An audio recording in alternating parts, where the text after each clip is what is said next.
Diputats, bona tarda i gràcies per atendre'ns. Bona tarda. En relació amb el que deia el senyor Carrizosa, els partits independentistes s'estan tapant sota la bandera de la corrupció? No, en absolut. Aquí no hi ha cap corrupció.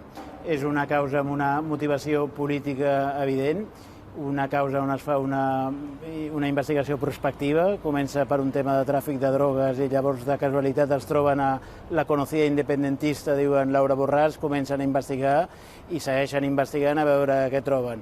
Els Mossos no troben res, la jutgessa, que a més desconeix i vulnera, per tant, el fet que Laura Borràs sigui aforada llavors al Parlament de Catalunya, descontenta amb l'informe dels Mossos que no han trobat cap mena d'il·lícit, llavors li dona la investigació a la Guàrdia Civil. I la Guàrdia Civil ja sabem i ho sabem desgraciadament massa bé, que és capaç de fer informes trobant delictes o trobant violència allà on no hi havia, o inventant-se pobles com Sant Esteve de les Roures. Doncs en el cas de Laura Borràs ha fet exactament el mateix per inventar-se fins a 4 delictes que comporten unes peticions de pena brutals i desproporcionades. També ignoren que després ha vingut un informe de la Sindicatura de Comptes on no es veu, òbviament, cap indici de delicte i, per tant, jo crec que la motivació política d'aquesta causa és indiscutible.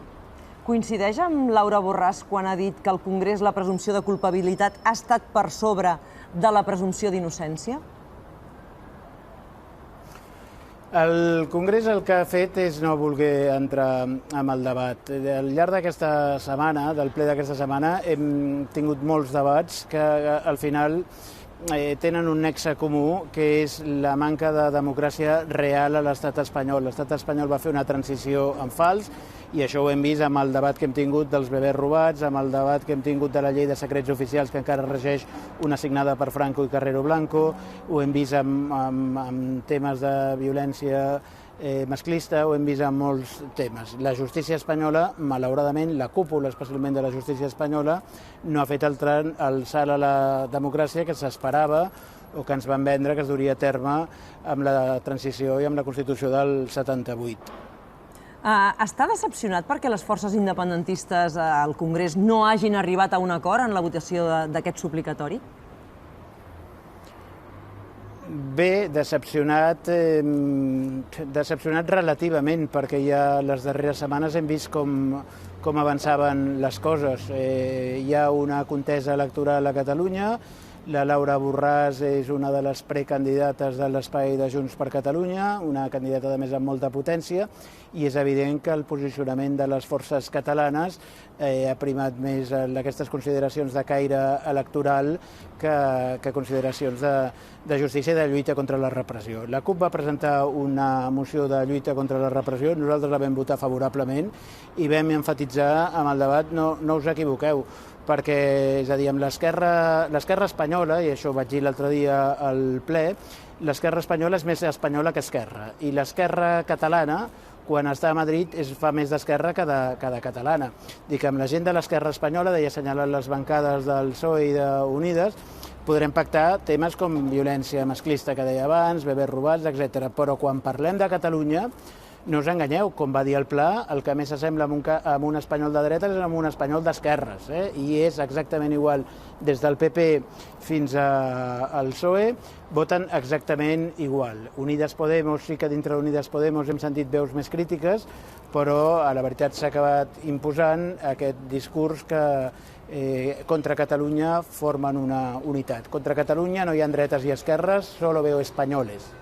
Ara estàvem sentint també a Gabriel Rufián, que ha dit que l'única persona que pot impedir que s'arribi al Tribunal Suprem és la mateixa Laura Borràs, a través d'un gest que li ha demanat, referint-se a abandonar l'acte de diputada.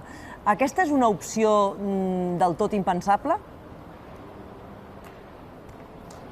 Bé, no vull qualificar el que penso d'aquesta opció ni parlar d'insults a la intel·ligència. Però si estem dient, i ells mateixos diuen que és una injustícia, que saben que la causa té motivació política, que saben que no tindrà un judici just i conseqüentment no participem, no, i conseqüentment votem en contra, és evident. En el futur, auguro que l'Estat ja ho ha vist, que aquesta és la via i que les properes causes de repressió contra l'independentisme vindran vestides de corrupció i qualsevol càrrec públic, regidor, alcalde, qualsevol càrrec públic de qualsevol tema, quan l'Estat vulgui perseguir-lo amb una motivació política, ho vestirà de corrupció. Això, malauradament, ho veurem. Ja ho vam veure les euroordres. Les euroordres portaven totes marcada la casella de corrupció, perquè això de cara a l'exterior queda molt millor que no una motivació tan clarament política com és la rebel·lió, però malauradament vindran totes per aquí.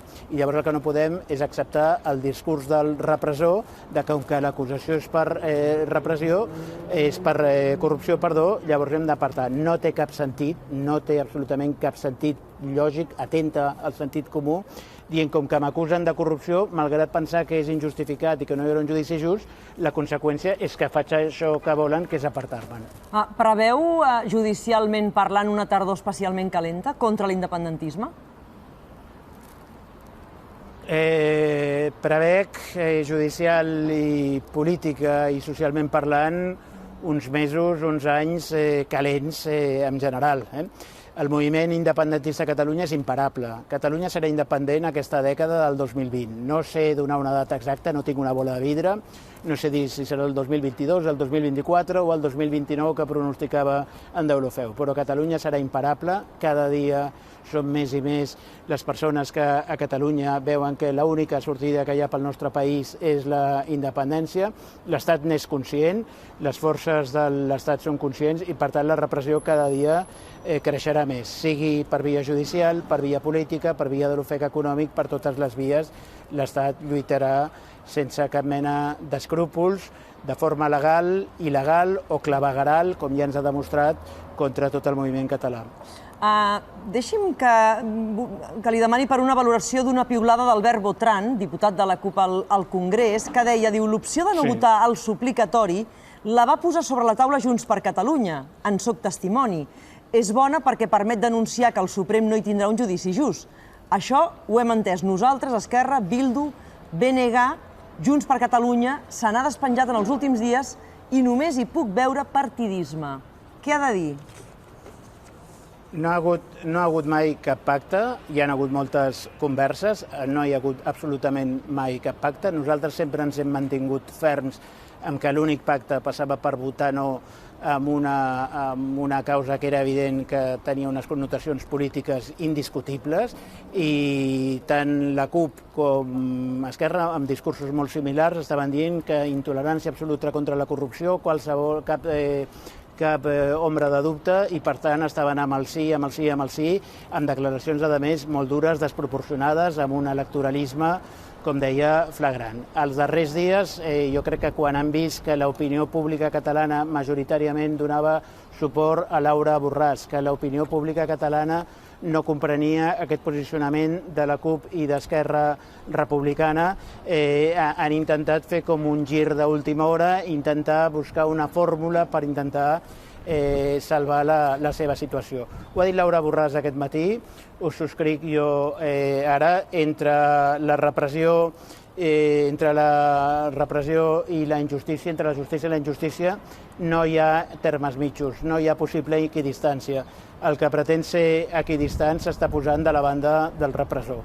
Per tant, jo crec que quan aquestes formacions han vist que aquest era el posicionament que majoritàriament tenia la població catalana, han intentat a última hora, de forma desesperada, fer un canvi de guió amb discursos veritablement molt incoherents. Deixi'm preguntar-li també per quin recorregut hi veu vostè, és a dir, ara hi haurà una instrucció, a partir d'aquí veurem si hi ha judici o no. Vostè què creu que passarà en aquest cas? Creu que s'arribarà a jutjar? I suposo que n'ha parlat a bastament amb Laura Borràs, en tant que, a més, vostè és advocat, i segur que Laura Borràs li ha preguntat una mica les conseqüències que pot tenir un cas com aquest. Què li ha dit? Helena, si em pregunteu l'opinió com a jurista, us he de dir que el tema no té absolutament cap recorregut. No hi ha base de cap tipus. Recordem, ho he dit abans, que la Sindicatura de Comptes, per unanimitat, en ponència d'un vocal designat a instància d'Esquerra Republicana, va dir que no hi havia cap tipus d'il·legalitat que pogués ser constitutiva de delicte. Per tant, com a jurista dic, no té cap recorregut, no es tindria que haver admès a tràmit. Com a ciutadà, he d'afegir, té les mateixes possibilitats de que acabi amb una condemna que condemnar a 9 anys de presó a Jordi Sánchez i a Jordi Cuixart per pujar-se sobre d'un jeep. Com a jurista diré, això és absolutament impensable. Com a ciutadà hem vist que malauradament és possible. El que ha passat avui al Congrés pot afectar d'alguna manera també a futurs acords entre JxCat, Esquerra i la CUP? Bé, jo,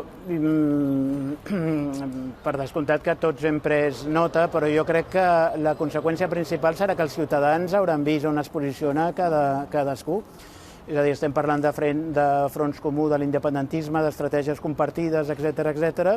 I el cert, hem vist que s'està blanquejant l'actuació de la Guàrdia Civil, s'està blanquejant l'actuació de la Fiscalia i s'està blanquejant l'actuació del Tribunal Suprem. Serà molt difícil després poder mantenir que el Tribunal Suprem va ser just quan condemnava Oriol Junqueras, quan condemnava Rull Turull, tots els 9 presos condemnats, quan cursa les euroordres, i en canvi serà just quan intenta perseguir a Laura Borràs. Jo crec que aquesta serà la principal conseqüència d'avui, que els ciutadans i ciutadanes de Catalunya en prendran bona nota. Senyor Jaume Alonso Cuevillas, diputat de Junts per Catalunya al Congrés, moltes gràcies per les seves valoracions avui aquí, al Tot es mou. Fins la propera, que vagi bé. A vosaltres, bona tarda. Gràcies.